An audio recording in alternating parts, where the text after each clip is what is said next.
제가 오늘 발표할 세션은 MCN 협업을 통한 패션 기업의 브랜딩 전략이라는 주제이고요.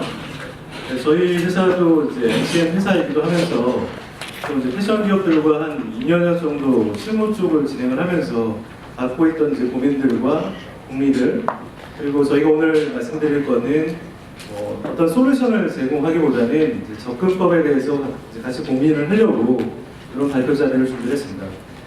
중간에 후반부에는 저희 회사가 진행하고 있는 현재 브랜드 쪽하고 진행하는 사례도 좀 같이 내용에 삽입을 해서 이해를 돕게 하려고 노력을 했습니다. 이건 간단한 소개니까 넘어가고요. 글래스TV는 지금 보신 것처럼 컨텐츠를 만드는 일을 하고 있고요. 저희 회사는 월 한 40편 정도의 패션 뷰티 라이프스타일 쪽 컨텐츠를 제작하는 오리지널 컨텐츠 제작사이기도 하고요. 직접적으로 유튜브 크리에이터들이나 네이버 뷰스타들하고 협업을 해서 라이브 방송이나 자체 크리에이터 협업 방송을 또 제작하는 회사이기도 합니다. 기존에 있던 방송과 매거진과 다르게 저희 회사가 조금 차별화를 갖고 있는 요소는 저희가 하고 있는 영상 자체가 온라인 쪽 외에도 오프라인 쪽에 이런 매장을 통해서 직접적으로 또 디스플레이를 하기 때문에 어떤 방송의 장점과 매거진이 갖고 있는 데모스터를 저희가 갖고 있는 회사이기도 하고요. 저희가 만드는 영상 역시도 잡지사 출신들의 기자들이 기획을 했기 때문에 어느 정도 통행 매너를 이해하는 친구들이 영상을 제작을 하고 있습니다. 오늘 말씀을 드릴 내용이 패션 산업의 브랜드 마케팅 전략 변화, 이 내용부터 일단 시작을 하려고 합니다. 사실 오늘 오시면서 여러분들은 이런 생각을 하시고 오셨을 거라고 생각합니다. 패션 기업과 MCN의 협업. 그래. 그 내용을 듣고 난 다음에 이런 고민을 하시겠죠. 우리는 앞으로 무엇을 해야 하는가? 많은 사업자들이나 많은 플랫폼들이 영상을 얘기하는 시대가 됐고요. 최근에는 인스타그램이나 페이스북도 라이브 방송을 지원하는 시대가 되었습니다. 영상에 대해서 고민을 안 하려고 해도 고민을 해야 되는 시대가 됐고요. 그래서 오늘 자리에 오신 분들도 그런 고민을 하고 오셨을 거라고 생각을 합니다. 하지만 그에 앞서 저희가 짚어봐야 되는 지점이 있습니다. 그럼 우리는 어떤 브랜드인가? 그리고 우리는 왜 MCN을 활용해야 하는가에 대한 고민인 거죠. 아까 모두의 조용신 박사님께서도 말씀하셨듯이 MCN 관련된 수많은 크리에이터들과 인플루언서들이 있었지만 사실은 패션 기업들이 그 사업자들하고 또는 그 크리에이터들하고 협업이 안 됐던 이유 중에 하나가 기존까지 우리가 만들어왔던 또 우리가 어렵게 형성해왔던 브랜드와 이들이 갖고 있는 인플루언서나 크리에이터가 갖고 있는 브랜드가 과연 같은 것인가에 대한 고민이 있었을 것입니다. 대부분 패션 그룹 같은 경우에는 연예인들과의 콜라보레이션을 통해서 브랜드에 대한 편승을 기본적으로 하고 있는데요. 과연 MCN을 대변하는 크리에이터들이나 인플루언서들이 과연 그러한 역량이 되는가에 대한 의문들이 계속 꾸준히 제기되어 왔었죠. 그렇기 때문에 사실은 MCN 비즈니스를 앞두고 저희가 판단해야 되는 것은 우리 브랜드에 대한 한 번 더의 고민이 더 필요하고요. 반대로 우리 브랜드에 적합한 MCN 회사 또는 OBS 같은 동영상 제작사를 찾는 것이 중요하다고 생각합니다. 좀 딥하게 들어가겠습니다. 저희가 그 패션 산업을 계속 바라보면서 이런 식의 화두가 던져지더라고요. 소비자들이 진화를 하고 판매자가 진화를 하고 미디어가 진화를 하는 시대입니다. 보시면 아시겠지만 유통 쪽에서는 이런 내용들이 워낙 많이 나왔습니다. 스마트 컨슈머라는 용어들이 나왔고 밀레니얼 세대니 디지털 네이티브니 쇼루미니 모루미라는 단어들이 낯설지 않게 저희가 매일 듣는 용어들이기도 합니다. 또 판매자 사이드에서는 아마존으로 대변되는 온라인상의 가격 파괴로 인해서 오프라인 매장 자체가 위기가 있기 때문에 오프라인의 생존 전략을 위해서 옴니채널이라는 얘기가 한참 화두가 되었었고요. 어느샌가 옴니채널이라는 얘기들이 지금은 비디오 커머스라는 용어로 또 바뀌고 있는 상황입니다. 이런 환경 하에서 미디어 사이드도 변화가 또 일어나고 있습니다. 집에 TV가 없는 가구들, 국내에서는 한 5% 정도가 집에 TV가 없는 가구들이 생겨나다 보니까 전통적으로 채널이라는 관점이 의미가 없게 됩니다. 여러분도 아시겠지만 온스타일의 앵커 프로그램이 게리 뷰티를 기억하시고 스토리온의 앵커 프로그램인 렘민을 기억하시지만 그 외의 기타 프로그램들에 대해서는 인지를 못하시는 현상이 발생하는 거죠. 결과적으로는 채널 브랜드가 해체가 되고 컨텐츠 자체가 브랜딩이 되는 시대가 되었고요. 그런 부분들이 1인 미디어나 MCN이 그 틈새 시장에서 필요한 역할을 해주는 시대가 되었습니다. 아시다시피 이런 이슈가 올해 3월에 조금 이슈가 되었습니다. 샤넬이 매거진에서 광고를 빼겠다. 매거진 사업자들이 사실은 조금 난감한 행동을 지었던 이슈였고요. 최근에 나왔던 또 하나의 이슈는 샤넬이 네이버에 광고를 하지 않겠다라는 얘기까지 나온 상황입니다. 매거진에서 샤넬이 광고를 빠진다는 얘기는 이해할 수가 있습니다. 왜냐면 어쨌든 인게이지먼트를 측정하기 어렵기 때문에 뺄 수가 있다고 이해를 할 수가 있겠는데 왜 네이버에 샤넬이 광고를 뺄까? 이거는 이미 네이버 패션 뷰티판이 샤넬이 추구하는 브랜딩 또 샤넬이 생각하는 고객과 질적으로 다르다는 판단을 하고 있기 때문입니다. 결과적으로 브랜드 포지셔닝 관점에서 기존의 온라인 플랫폼들이 갖고 있는 한계점들이 보여진다는 대목이라고 볼 수가 있고요. 보시면 아시겠지만 이거는 이제 미디어 사이드에서의 관점들입니다. 예전에는 소비자들이 컨텐츠를 볼 때 TV를 통해서 홈 채널에서 봤던 시장이라고 하면 어느샌가 TV와 PC와 모바일이 늘어나면서 똑같이 멀티 채널로 진화를 하고 지금은 다양한 콘텐츠를 다양한 기계로 보는 관점입니다. 이게 유통에서 보는 관점하고 비슷하지 않으십니까? 패션 기업들이 그토록 얘기했던 옴니 채널이라는 관점이 지금 TV 사이드에서, 미디어 사이드에서도 동일하게 진행이 되고 있습니다. 어쩌면 우리가 오프라인 쪽에서 고민했던 생존 전략에 대해서 이제야 콘텐츠 사업자들이 고민하는 시대가 되었고요. 보시면 아시겠지만 TV나 PC, 모바일, 디지털 사이니지 같은 다양한 디바이스 플랫폼을 통해서 콘텐츠가 노출이 되고 원하는 콘텐츠를 노출된 걸 갖고 자기가 필요한 콘텐츠를 적정한 플랫폼을 통해서 소비하는 시대가 됐습니다. 유통에서 말하는 옴니채널이라는 관점 자체가 이미 이제는 미디어 단에도 진화가 되고 있고요. 이런 부분들이 사실은 미디어 사이드에서도 심각하게 고민하는 이슈이기도 합니다. 결과적으로 옴니채널이라는 관점이 중의적으로 표현되는 시대가 됐고요. 보시면 아시겠지만 이미 TV, PC, 모바일 간의 콘텐츠 장르별 소비 형태를 보셨을 때도 영화나 드라마, 예능 같은 경우가 기존의 TV를 통해서 소비가 많았다고 하면 반대로 저희가 판단하는 패션 뷰티 같은 경우에는 TV 플랫폼에 비해서 PC와 모바일은 한 10배 정도가 소비가 되는 것을 판단하실 수가 있습니다. 우리가 TV를 통해서 패션을 보려고 하면 1,000원을 결제를 해야 됩니다. 원하는 게리 뷰티 프로그램이나 원하는 게리 스타일 프로그램을 봐도 비용을 내고 결제를 해야 되는 시대가 되다 보니 소비자들은 패션이나 뷰티를 굳이 결제까지 해서 봐야 되느냐라는 시대가 됐고 그런 소비자의 어떤 콘텐츠에 대한 니즈가 PC와 모바일로 전이가 되는 현상이라고 볼 수가 있습니다. 그러다 보니 채널보다 콘텐츠가 더 집중되는 시대가 됐고 콘텐츠가 브랜딩이 되는 시대가 됐습니다. 예전 같았으면 방송국을 개국을 하고 그 방송국에서 콘텐츠를 만들어서 다양한 플랫폼에 공급하는 게 방송국의 기본적인 사업 전략이었다고 하면 지금 반대로 사이드에서 콘텐츠를 먼저 만들고 다양한 콘텐츠의 장르별 콘텐츠를 통해서 방송국의 채널 성격을 규정하는 형태로 밖에서 안으로 들어가는 형태의 미디어 전략들이 실행이 되고 있습니다. 글랜스 역시도 뭐 그런 형태로 진행이 되고 있고요. 사실은 이 비선형적 콘텐츠 소비 패턴이라는 거라는 용어에서 콘텐츠를 빼게 되면 유통에서 말하는 비선형적 소비 패턴이 됩니다.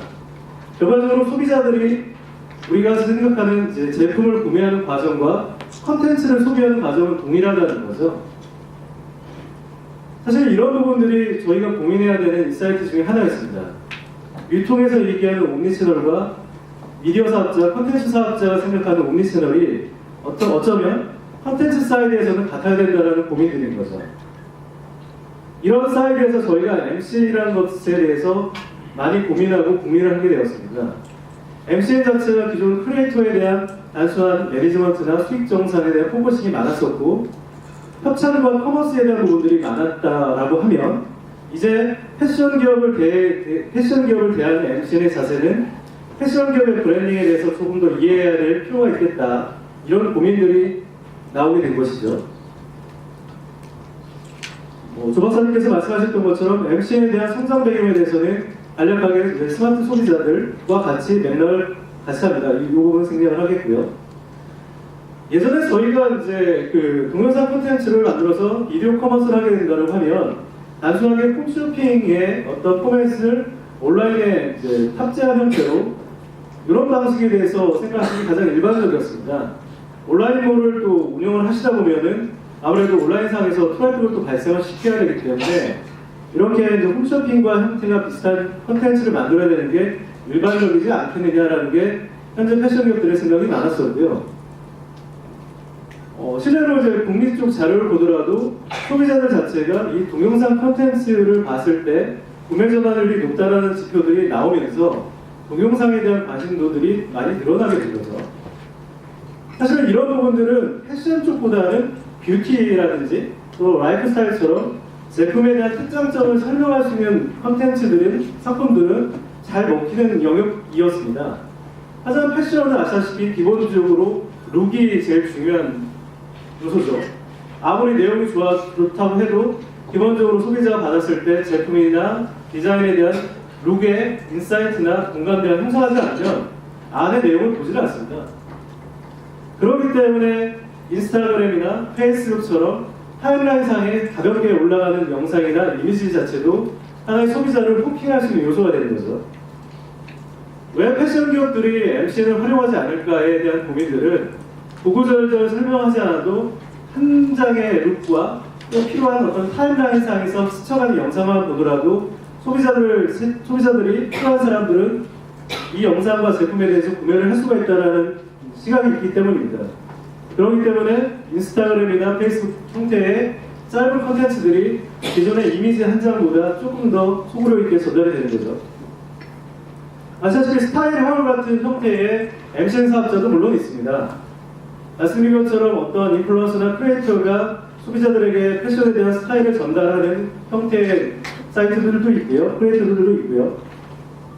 하지만 중요한 것은 이미 유튜브 동영상 중에 약 4분의 1 정도가 브랜드가 직접 콘텐츠를 만드는 시대가 되었다는 내용입니다. 여러분들께서 인플루언서나 뮤지시, 일반인들이 제품에 대한 영상을 만드는 사람도 있다고 하면 사실은 브랜드에 대한 철학과 브랜드에 대한 스토리텔링을 이해하는 것은 사실은 브랜드 담당자가 더 많이 아는 내용입니다. 제품 자체를 사용해서 후기를 전달하는 형태의 뷰티나 다른 테크 쪽에 대한 아이템과 다르게 패션은 사실은 프라이스 중심의 콘텐츠가 중요한 게 아니라 밸류 중심의 콘텐츠가 중요하기 때문에 브랜디드 콘텐츠에 대한 관심들이 많았었고 그간 패션 산업은 패션 필름으로 그런 요소들을 많이 적용을 시켜왔습니다. 이런 부분들이 기존 글로벌 브랜드 입장에서는 꾸준하게 동영상 콘텐츠를 만들고 자산화를 하면서 꾸준하게 글로벌에서는 동영상 자산화, 콘텐츠 자산화라는 과정을 이어왔었고요. 이런 부분들이 리테일 쪽과 패션 산업 쪽에서는 꾸준하게 영상을 하나의 콘텐츠 자산화라는 과정에 맞춰서 빌드업하는 내용이 되었습니다. 이미 유튜브 브랜드 채널 500개 중 리테일 계열이 약 22%가 차지할 정도로 동영상 자체가 갖고 있는 것들은 단순하게 MCN이나 최근에 얘기하는 모바일 동영상 콘텐츠 이전에도 이미 저희가 매거진 사이트에서 볼 수 있었던 다양한 패션 필름들, 샤넬 광고 중에 브래드 피트가 나와서 했던 샤넬 넘버5 광고라든지 이런 부분들이 이미 패션 브랜드들은 꾸준히 해왔던 내용들이기도 한 거죠. 다만 그런 브랜드들이, 그런 콘텐츠들이 예전 같았으면은 많이 노출을 못했죠. 왜냐하면 영화관이나 매거진 사이트에서 볼 수 있었던 것들이 적절한 브랜딩 플랫폼을 찾지 못했기 때문에 계속 플로팅을 하다가 최근에는 인스타그램이나 페이스북을 통해서 조금 더 결실을 맺고 있는 과정이기도 합니다. 그러면 이렇게 영상을 많이 만들어왔던 또는 영상에 대해서 시도를 해왔던 우리들은 어떤 것을 고민을 해야 될지 생각을 해보면 약 73조 정도 되는 이런 온라인 커머스 시장, 이미 온라인 커머스는 약 73조에서 이 커머스 시장은 다 동영상이 기반이 되면 이미지나 텍스트로 소구되던 이 커머스 시장은 다 비디오 커머스로 전환이 가능한 시장으로 형성이 됩니다. 그리고 이런 형상 시장에서 우리가 지금까지 돈을 썼던 내용들 역시도 예전 같았으면 소셜 플랫폼을 통해서, 예전 같았으면 TV나 매거진 통해서 광고비를 내고 집행했던 시대였다고 하면, 언젠가부터 우리의 전문 홍보대 행사나 PR대 행사들은 그런 얘기를 합니다. 팀장님, 페이스북이나 인스타그램이 제일 셉니다. 언드미디어인 오가닉 미디어에다 비용을 내시죠. 라고 해서 광고비를 내고 콘텐츠를 만들어 왔었죠. 하지만 중요한 거는 이렇게 광고비를 내고 집행을 하고 조회수가 100만이 나고 10만이 공유를 눌렀어도 궁극적으로 매출이 못 올라가지 않는 아이러니한 현상이 나옵니다. 조회수는 100만이 나왔는데 대표님들은 물어보십니다. 야, 그렇다면 매출은 어떻게 되냐? 매출은 안 올라가는 거죠. 페이스북에 저희가 구독자가 20만 정도 세팅이 되어 있는데 저희가 홍보대 행사 열심히 포스트를 올려서 올라가도 좋아요가 100개, 200개 형성이 안 됩니다. 그러면 이걸 어떻게 봐야 되는지를 고민하는 거죠. 그런데 이벤트를 걸면 또 엄청나게 많은 좋아요가 눌려지게 되는 거죠. 이미 소비자들 자체가 이미 이 플랫폼을 갖고 하나의 체리피커처럼 어떤 무임승차적인 혜택을 바라보는 인원들이 많아지는 거죠. 그러다 보니까 브랜드가 집중하는 거는 온라인몰, 직접적으로 우리가 운영하는 홈페이지나 온라인몰, 자사 페이스북을 받고 조금 더 영향력이 있는 우리 쪽의 브랜드를 이해하고 소비할 수 있는 브랜드 팬덤에 집중을 하게 됩니다. 그러다 보니까 온드미디어에 집중을 하게 되는 거죠. 온드미디어에 집중을 하는 거는 이 온드가 결정이 되고 난 다음에 진행을 해도 늦지가 않습니다. 아무리 저희가 인스타그램이나 페이스북에 공유나 좋아요가 눌러졌어도 그 사람들이 도달할 수 있는 페이지가 어디냐에 따라서 우리의 매출과 우리의 구매 전환 또는 우리의 판매 실적이 결정되기 때문에 온드미디어에 집중을 하는 시대가 된 거죠. 이러한 케이스들을 대표적으로 볼 수 있는 것들이 패션 기업에서 찾기보다는 오히려 다른 쪽 사이드에서 받는 것들이 또 의미가 있다고 판단됩니다. 저희 회사 같은 경우는 인사이트를 레드불에서 찾았습니다. 여러분이 아시겠지만 레드불 같은 경우에는 TVCF나 외부 광고를 거의 안 하는 걸로 유명합니다. 대신에 레드불은 자체 미디어 하우스를 세팅을 해놓고 다양한 콘텐츠를 제작을 해서 이 콘텐츠를 통해서 언드미디어를 통해서 유기적으로 유통을 시키죠. 당연히 그러면서 그 상당한 해당되는 트래픽을 이 미디어 하우스를 통해서 유기적으로 결합을 시켜서 브랜딩에 성공한 사례가 되고 있습니다. 우리가 온라인몰을 직접적으로 구축을 하고 온라인몰에 대한 광고를 고민할 때 이 처음에 출발점을 어떻게 전략을 잡아야 되는지에 대한 출발점이 여기에 있다고 저희는 생각을 합니다. 그렇기 때문에 저희가 받았던 인사이트는 이 내용입니다. 이미 홍보대 행사에서 수만 번 얘기를 하셨던 내용이기도 할 겁니다.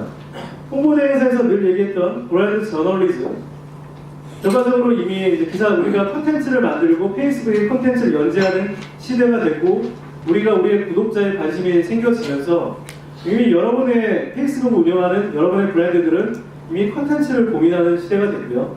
콘텐츠를 주기적으로 발행을 하면서 이미 모든 브랜드가 미디어 컴퍼니화가 되는 모든 기업은 미디어 기업이다라는 인사이트가 필요합니다.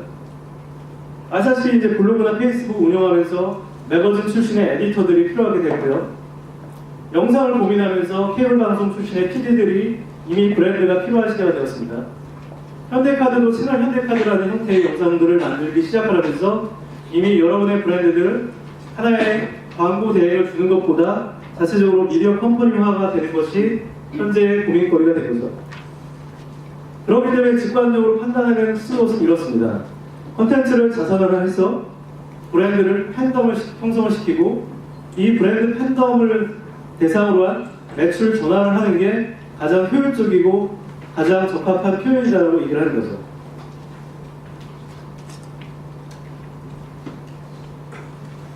광고 대행사와 지금 같은 MCN 회사 또는 미디어하우스의 차이는 여기에서 발생을 합니다. 여러분이 생각하시는 종합대행사나 광고대행사의 KPI는 1년 동안 광고대행사랑 계약을 하시고 몇 번의 TV 캠페인을 진행을 하면서 조회수나 어떤 이슈화가 되면 광고대행사의 KPI는 성공이 됐다고 판단합니다. 하지만 페이스북과 인스타그램을 운영하면서 여러분이 직접 브랜드 팬덤을, 구독자를 형성하는 시대가 되면 광고대행사의 미션과 마케팅 담당자의 미션이 다릅니다.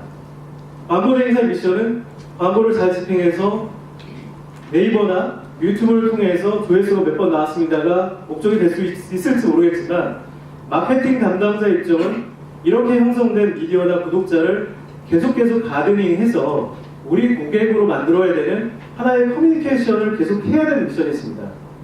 광고 대행사는 1년만 지나면 비딩이 바뀌기 때문에 다른 대행사로 바뀌어서 그 부분은 자기가 고민할 부분이 아닙니다. 하지만 마케팅 담당자는 올해부터 세팅돼서 페이스북을 계속 세팅을 하게 되면 그 안에 들어갈 콘텐츠와 그 안에 들어갈 영상들, 그 안에 들어갈 소비자들에 대해서 계속적으로 커뮤니케이션 하면서 세례피커를 솎아내고 인플루언서를 발굴하고 다양한 부스팅을 하면서 우리만의 소비자로 전환돼야 될 미션이 있는 거죠. 그렇기 때문에 광고 대행사가 바라보는 시점과 저희 마케팅 담당자가 바라보는 시점이 지금은 달라야 된다고 보는 시점입니다. 이런 부분들이 모두의 조 박사님께서 말씀하셨던 레거시 미디어, 전통적인 매거진이나 케이블 방송사들의 영향이 감소되는 이유이고요. 반대로 우리가 봐야 되는 패션 기업들이 갖고 있는 생존 솔루션이 달라야 된다는 얘기입니다. 그 MCN 사업자들이 아까 조 박사님 말씀하신 것처럼 생존이 필요하기 때문에 최근에 MCN 사업자를 검색을 해보시면 가장 많이 쓰는 내용이 미디어 커머스입니다. 판매를 하겠습니다. 저희가 저희 크리에이터를 써서 열심히 판매를 할 테니 저희랑 일을 하시죠. 이런 내용이 많고요. 두 번째는 저희가 만든 프로그램에 협찬을 해주세요. 여러분 브랜딩 올라갈 겁니다. 라는 메시지를 전달합니다. 말씀드린 것처럼 PPL과 비디오 커머스는 똑같이 레거시 미디어나 MCN 사업자가 같이 고민하는 사이트이기도 합니다. 하지만 패션 기업들을 돌아보시면 이미 우리는 그동안 많은 드라마에 PPL도 했었고 또는 홈쇼핑 채널이나 다른 티커머스 채널을 통해서 비디오 커머스를 이미 진행을 해봤습니다. 그리고 그런 채널은 아직도 있습니다. 오히려 우리 MCN이나 인플루언서 채널을 통해서 활용을 하고 싶은 거는 오히려 브랜드 경험과 로열티 형성이 아닐까요? 우리가 오프라인상에서 채널 카니발리제이션을 경험하면서 우리가 옴니 채널이라는 슬로건을 내놨던 것은 결과적으로 패션 기업이 추구했던 것이 가격 자체를 낮추는 것만이 아닌 가치를 올려서 합리적인 소비를 잘하게 하는 게 패션 기업의 브랜딩 전략이라고 생각을 합니다. 그러면 우리가 판매라는 얘기보다는 브랜드 경험이라는 얘기를 우리의 미디어 사업자이나 우리의 MCN 사업자들하고 계속 얘기를 하면서 같이 호흡을 맞춰야 된다고 생각을 하는 거죠. MCN 사업자는 다시 말씀드리면 이런 얘기를 합니다. 협찬을 해주세요. 아니면 V 커머스가 있으니 저희가 비디오 커머스를 저희 크리에이터를 합시다. 하지만 우리는 이미 협찬과 비디오 커머스를 진행을 해봤기 때문에 패션 기업들은 협찬과 커머스가 중요한 게 아니라 브랜드 팬덤을 형성을 원합니다. 그게 우리가 MCN 사업자들을 보면서 올해 1년 동안 뷰티 쪽에 그렇게 많은 일들이 있었고 다른 카테고리에 무슨 일들이 있었지만 MCN 사업자들에게 적극적으로 못 갔던 이유 중에 하나인 거죠. 왜? MCN 쪽 크리에이터들은 다양한 제품을 갖고 상대적으로 쇼호스트와 비슷한 형태로 많이 어필을 해왔었습니다. 판매 중심 때문에. 하지만 우리는 우리 패션에 우리 브랜딩을 위해서 셀럽과 우리 브랜딩을 갖고 계약을 했던 거는 결과적으로 패션이 희소성의 비즈니스였고 가치 중심의 비즈니스였기 때문에 결과적으로 샤넬과 같은 생각을 우리 역시도 해왔기 때문입니다. 아무리 MCN과 비디오 커머스가 형성화됐어도 그런 부분이 다소 아쉬웠다라는 거죠. 다시 한번 본질에 집중하겠습니다. 지난해 얘기했던 옴니 채널에 대한 부분들, 모두에도 말씀드렸던 미디어 사이드도 고민하는 옴니 채널입니다. 사실은 이런 부분들은 MCN 사업자들이 더 고민하고 더 관심을 갖고 판단을 해야 될 영역이기도 합니다. 사실 이런 옴니 채널에 대해서 저희는 미디어 사업자들과 크리에이터들과 많이 얘기를 합니다. 패션 기업들은 옴니 채널에 대해서 고민을 합니다. 옴니 채널의 고민의 핵심은 판매가 중요한 게 아니라 잘 파는 것입니다. 우리의 브랜드 경험을 잘 전달하는 것입니다. 라고 말씀을 드립니다. 이미 유통상에서는 이 옴니 채널에 대한 것들이 많이 적용이 되어 있죠. 여러분도 아시겠지만 롯데그룹이 옴니 채널에 대해서 사활을 걸겠다는 얘기를 많이 합니다. 지난해까지는 옴니 채널에 대한 부분을 갖고 우리는 이렇게 얘기를 했습니다. 빠른 배송, 그리고 멤버십, CRM, CS, 결제, 매장에서는 어떤 비콘도 있고요. 그 다음에 버추얼 피팅도 있고요. 다양한 형식의 기술적 경험을 얘기를 합니다. 소비자들이 매장에 와서 야, 이 정도 멋진 디스플레이가 설치가 되어 있으면 와우 임팩트를 하겠지라고 생각을 합니다. 하지만 이런 게 본질이 아니다라는 것을 또 판단하시는 사업자도 계십니다. 롯데와 신세계가 생각하는 방향이 다르더라고요. 롯데는 옴니채널을 하나의 기술적인 어떤 소비자에게 조금 더 편한 형태의 기술적인 경험을 제공하는 반면에 신세계도 뭐 비슷한 맥락이겠습니다만 그나마 조금 달랐던 건 뭐냐면 쇼핑, 물건을 사는 구매 행위 자체가 쇼핑 익스피리언스죠. 하나의 매장에 와서 재밌게 놀이를 하고 즐겁게 경험할 수 있는 그런 놀이터를 제공하는 과정이 있습니다. 그렇기 때문에 하남 스타필드를 런칭했을 때도 정 회장님이 말씀하셨던 게 아빠가 놀 수 있는 공간, 엄마가 놀 수 있는 공간, 아이들이 놀 수 있는 공간처럼 재밌게 놀다 보면 그리고 체류 시간이 늘다 보면 필요한 소비들이 늘어날 것이라는 관점이 있습니다. 결과적으로는 우리 패션 사업들이 얘기했던 것들이 왜 소비자들이 백화점에 갈까? 가격이 비싸면 당연히 온라인에서 비교를 하게 될 텐데 백화점에 가는 이유는 우리가 구매를 단순히 물건 사는 행위에 그치지 않고 어떤 서비스나 AS, 어떤 고객에 대한 구매에 대한 만족도를 느끼는 가치적인 경험을 느끼는 게 아닐까? 이런 부분들이 우리가 쇼핑에 대한 부분들, 커머스에 고민을 해야 될 요소이지 않을까라는 내용인 거죠. 맥킨지에서 나오는 컨슈머 디시전 저니 모델입니다. 여러분도 아시겠지만은 우리가 컨텐츠를 어떤 요소에 적용을 할까에 대한 고민들은 매장에서 물건을 사는 구매 결정 단계와 매장에서 물건을 산 다음에 의 단계에서 어떤 요소의 컨텐츠가 제공됐을 때 소비자들에게 로열티를 행사한다는 그런 동기론입니다. 제가 커피 전문점에서 커피를 한 잔을 마시려고 할 때 또는 헤어살롱에서 머리를 하려고 할 때 맛있는 커피를 내려주거나 또는 종업원이 커피숍에서는 정말 멋진 잘생긴 남자 알바생이 있는 겁니다. 또는 멋진 여자 알바생이 있는 겁니다. 사실 매장에 대한 것들이 같은 상품을 구매를 하더라도 가격 요인 외에 비가격 요인으로 결정된 요소들이 많습니다. 그렇기 때문에 저희 패션 산업 자체가 가격으로만 이 시장을 승부하는 것들이 아니라 가격이 아닌 비가격 요인에 대해서 저희가 고민을 하는 거죠. 그리고 비가격 요인이 작용됐을 때 소비자들에게 어떤 로열티를 형성한다는 관점이 있습니다. 이런 비가격 요인들, 여러분이 아시는 네이버 라인 캐릭터샵에 가보시면은 라인 그 브라운이라는 커다란 구민형 있지 않습니까? 굳이 커다랗게 뭐 디지털 사이즈나 비콘을 하지 않더라도 구민형 하나만 갖더라도 매장에 대한 매력도가 올라갈 수 있습니다. 결과적으로 매장을 채우는 역시도 콘텐츠를 고민하는 거죠. 이런 부분에 대한 콘텐츠에 대한 고민들은 글로벌 브랜드들도 계속 고민을 했던 것이고요.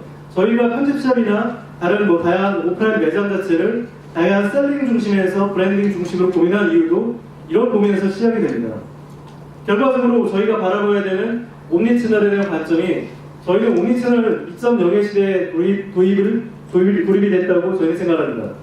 이미 그런 부분들이 여러분도 다 알고 계시는 부분이지만 이미 기술적으로 오프라인 매장을 살려야 했던 그런 내용에서 컨텐츠에 대한 고민들을 하고 있다고 하면 사실은 브랜드의 장점은 컨텐츠에 대해서 소비자들에게 가치 있는 경험을 제공하는 것이 옴니채널 2.0이 맞는 거고요.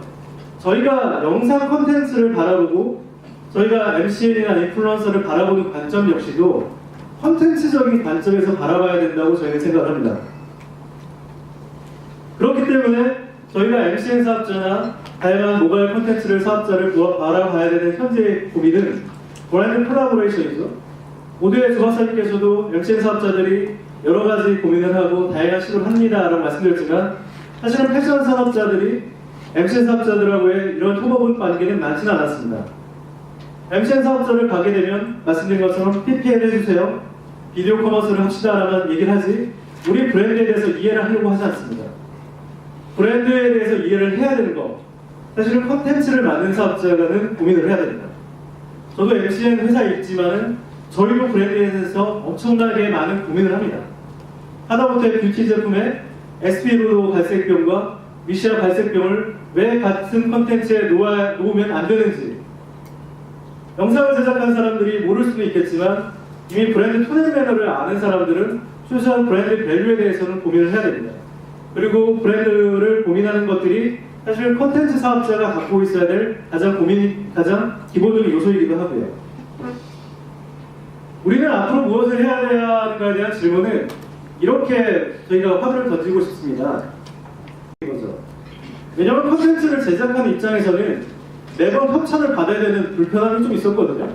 차라리 그럴 바에는 처음에 출발점을 패션 산업과 뷰티 산업과 같은 공감대를 형성하면서 출발하는 게 우리의 방향이나 디렉션이 같지 않을까라는 출발에서 시작을 한 거고요. 저희가 만든 콘텐츠들이 기존의 어떤 방송사 또는 매거진 퀄리티보다 나쁘지 않게 또는 모바일에서 저희 MCN 회사로서 제작을 했음에도 불구하고 다양한 플랫폼을 통해서 배급할 수가 있다고 하면 굳이 패션 산업이나 뷰티 산업자에는 각 브랜드들이 방송사에 협찬을 하겠느냐 또는 매거진사에 협찬하겠느냐라는 출발점에서 시작을 했습니다. 그래서 저희가 다양한 형태의 오리지널 콘텐츠를 제작을 한 거죠. 오디오가 안 나오고 있는데요. 그 옆에 볼륨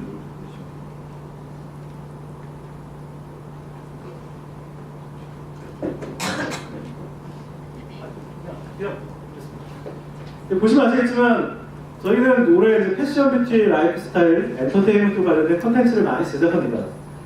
중간에 보신 이런 바디뷰티 콘텐츠는 저희 자체적으로 뭐 플랫폼과의 협업을 통해서 기획한 것도 있었지만 워낙 에슬레저 브랜드 쪽에서 바디뷰티 장르에 대한 콘텐츠 수요가 좀 있어서 저희가 기획할 때부터 뭐 데상트나 또는 아디다스 음원주나 파파라는 브랜드랑 사전에 협의를 하면서 콘텐츠를 빌드업을 하는 거죠. 지금 보시는 것 같은 경우는 LF몰에서 런칭했던 멜리사라는 휴즈 브랜드입니다. 이런 식의 패션 필름 역시도 제작을 하고요.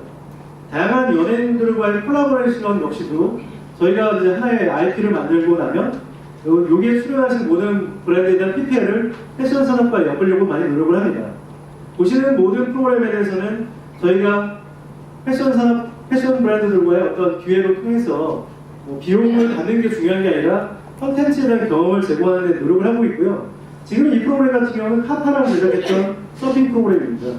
이런 프로그램들이 저희는 오리지널 컨텐츠화가 돼서 네이버나 다음 카카오, 옥수수 같은 다양한 플랫폼을 통해서 릴리즈를 하고요. 보시면 아시겠지만 오프라인 매장 자체의 생존에 대한 고민도 있으시기 때문에 다양한 오프라인 거점을 통해서도 저희가 커버리지를 확대를 해줍니다. 그러니까 이런 부분들이 사실은 다양하게 이렇게 커피숍만 나가는 게 아니라 인근에 있는 이런 파파나 어떤 의류 매장 쪽에 고객을 유입하는 것까지 해서 저희가 오프라인 쪽 매장에 대한 유입량까지를 설계를 하고 있습니다. 단순하게 콘텐츠를 제작한다는 게 우리가 뭐 페이스북이나 유튜브를 통해서 사용자를 끌고 오는 것만이 아니라 그 콘텐츠에 대한 톤앤 매너가 결정이 되면 고유하게 여러분만의 미디어, 예전에는 잡지사를 통해서 CP를 매주를 줬었다라고 하면 지금은 어쨌든 방송을 현재는 매주를 준다는 개념일 수도 있지만 브랜드를 이해한다라고 하면 또는 브랜드를 이해하는 대행사가 있거나 담당자가 있다라고 하면 그것은 레드불처럼 여러분께서 자산화를 해야 된다고 생각합니다. 그렇기 때문에 이미 여러분들께서 미디어 컴퍼니를 고민하고 있고 컨텐츠에 대한 고민을 하고 있다고 하면 여러분은 방송사나 매거진과 같은 형태의 컨텐츠에 대한 크리에이터 원스 퍼블리셔라는 COP, 호프나 원소스 멀티유즈 같은 형태로 다양하게 컨텐츠를 흘러갈 수 있게끔 룸을 잡아드리게 됩니다.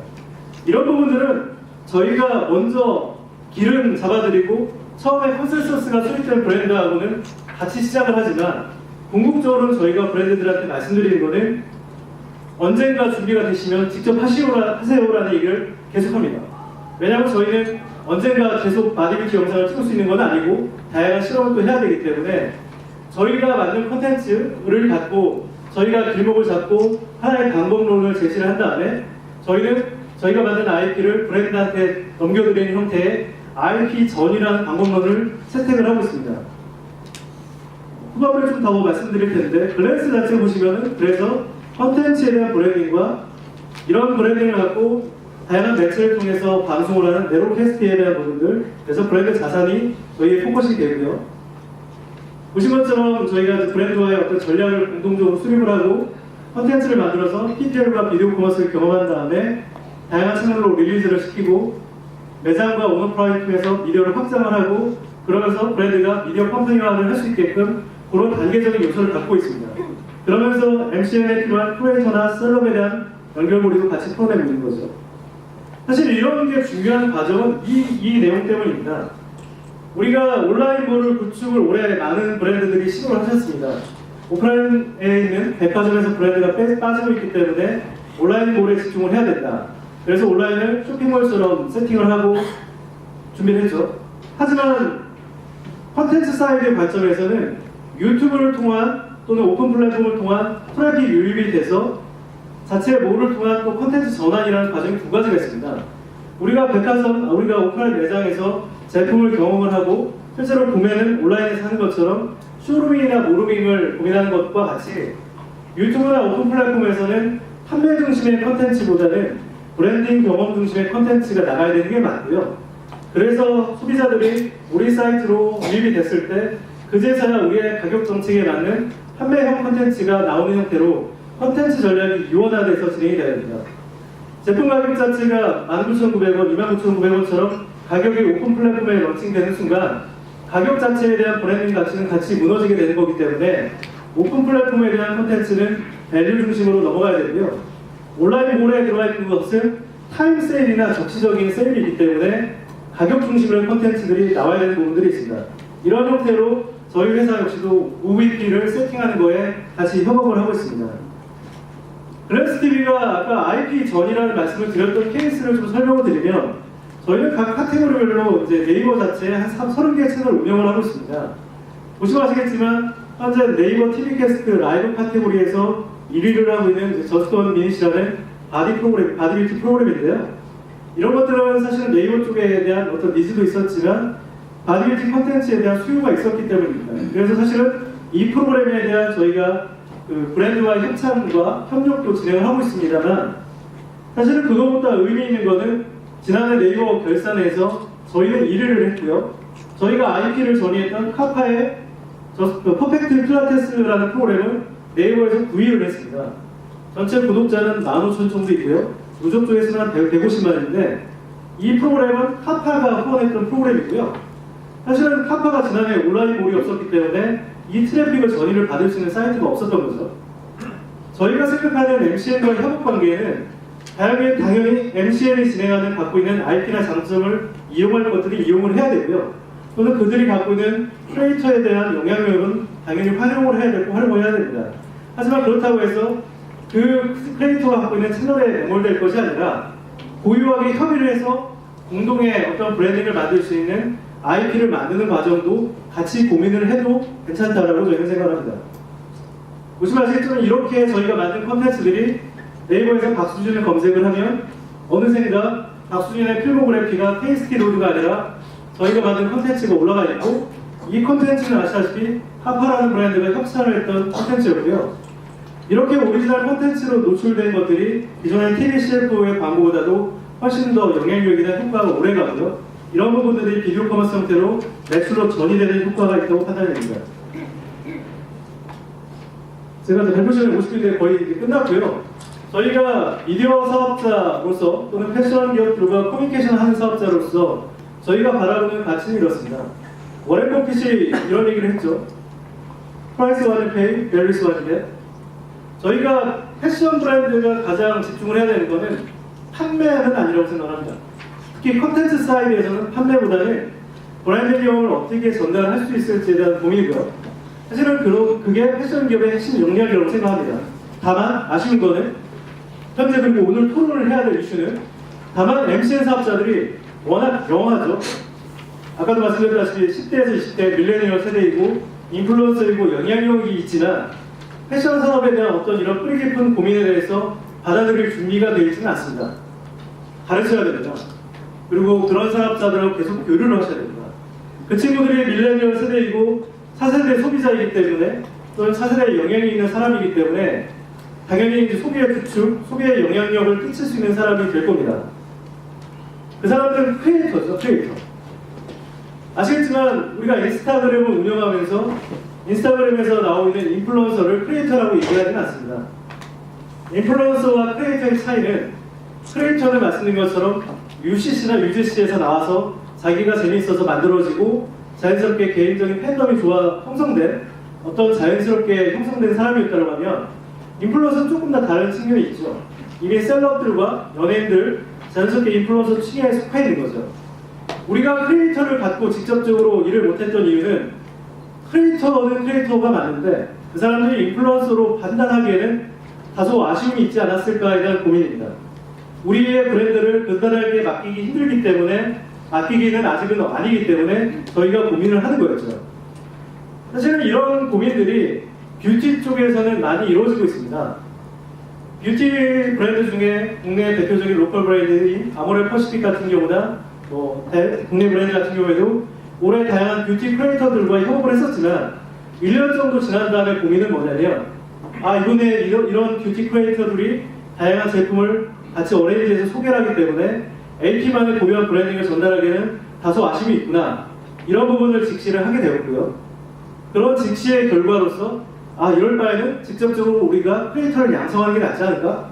라고 해서 매쉬업이라는 자체 크리에이터를 빌드업을 하기 시작을 했고요. 또 그 과정도 또 맞지는 않습니다. 그러다 보니까 최근에 선택한 방법이 MCN과 크리에이터 사업자들과 MCN과 크리에이터들과 조금 더 이해를 하자. 우리가 출발점이 너무 급하지 않았을까? 우리가 판매 중심의 영상을 너무 밀어내지 않았을까라는 고민이 있던 거죠.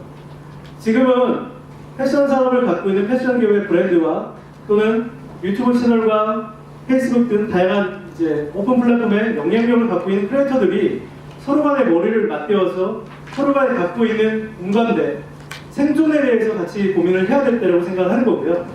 사실 이런 부분들은 아시다시피 20대 초반의 크리에이터들은 글로벌 브랜드와 협업하는 것에 대해서는 대부분 어려움을 느낍니다. 또 부담감을 느낍니다. 그렇기 때문에 계속 교육을 하셔야 되고 같이 손을 내미시면서 같이 콜라보레이션을 꾸준히 하시면서 서로 간에 맞는 미디어 컴퍼니화가 될 수 있는 그런 시발점을 찾으셔야 된다고 생각합니다. 이상으로 발표를 마치겠습니다.